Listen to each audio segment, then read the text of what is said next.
Hey y'all, it's the one and only Mrs. C. Christie. Mic therapy. Hey y'all, it's the one and only Mrs. C. Christie. And today's therapy session is about getting out of your comfort zone.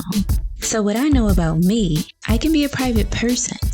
I saw a meme recently about us Taurus babies that said something along the lines of, "I'm sorry if I'm being rude, it's probably just none of your business." And I burst out laughing.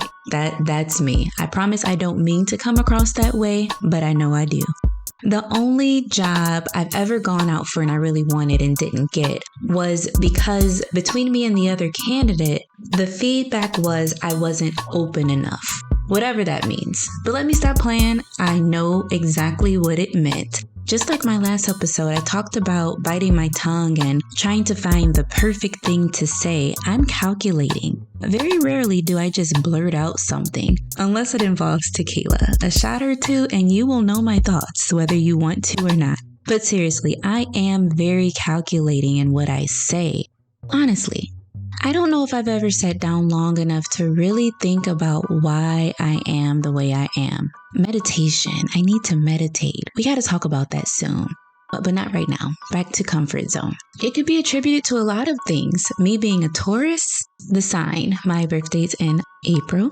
Me being the eldest child and held accountable not only for what I said and did, but for what my siblings and younger cousins said and did too. It could be attributed to me being not only a female in corporate leadership, but a female minority in the corporate world. Shoot, I really don't know. But what I do know is that I like to control the perception as best as I can with what I say and how I say it. And I'm pretty good at it. Most times, I don't blink an eye. The person I'm talking to has no idea, unless they really know me, but they have no idea of the turmoil going on in my brain because know that I am turning over all the angles, all the ways in which I can take this conversation and how I can and should respond. And I don't like to ramble, so I'm calculating it while I'm sitting there talking to you. So I'll say what I have to say, and then I'll probably... What I usually do is restate it, adding in a new bit or piece of information, a different conclusion that I really just realized and came to in my head, or a different perspective, a different way of saying that so that you can kind of get where I'm going. And when I'm done, when I talk, I kind of amaze myself. Because just how it's done, it's crazy how my head is working and it's so calculating. But it's not. There's a problem. There's still a problem. There's something wrong with that. So just the problem is I am keeping people at arm's length. And after doing that for so long, I've come to realize that, there's a lot of my relationships are very just surface level. It's like, they know what I want them to know about me, but I've never really took those guards down, those walls down, let those walls down. So my relationships are they're very surface level. I mean, like literally two people, maybe three, including my husband. Yes. Two people that I even ever just talk to, just blurt stuff out. And it can be exhausting. It can be so exhausting, guys. Calculating everything, watching what you say. I remember when I used to talk all night on the phone to girlfriends, gossiping and just talking.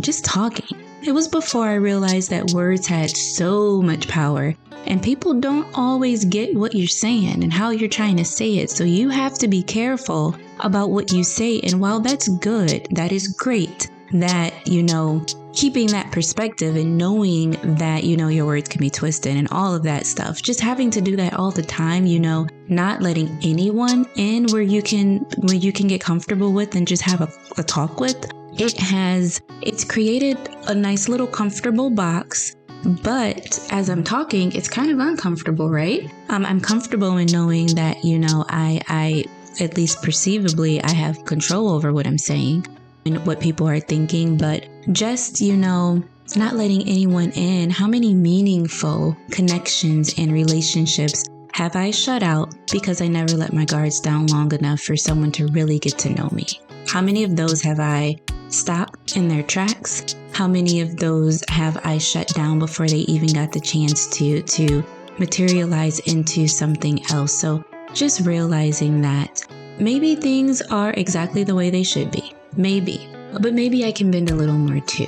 Maybe that's why it feels like it's eating at me, just this conviction that I haven't said enough, or I didn't say it how it needed to be said to make the point I needed to get across. I think it goes back to me being more raw in my feedback. I have perspectives to share, and I shut myself down before ever getting all the way there. So pray for me, y'all. Pray for me. It's just me.